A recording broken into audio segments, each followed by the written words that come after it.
সভাপতি, আজকের এই সভা সভাপতি, কেন্দ্রীয় শ্রমিক দলের সভাপতি জনাব আনোয়ার হোসেন, মঞ্চে উপবিষ্ট আজকের সভার প্রধান অতিথি বিএনপির মহাসচিব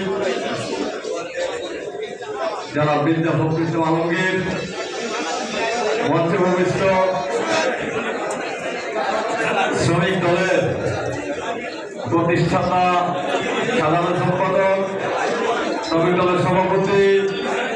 দেশবরেণ্য শ্রমিক নেতা, জাতীয় স্থায়ী কমিটির বিএনপির অন্যতম সদস্য, আমাদের সকলের গুরু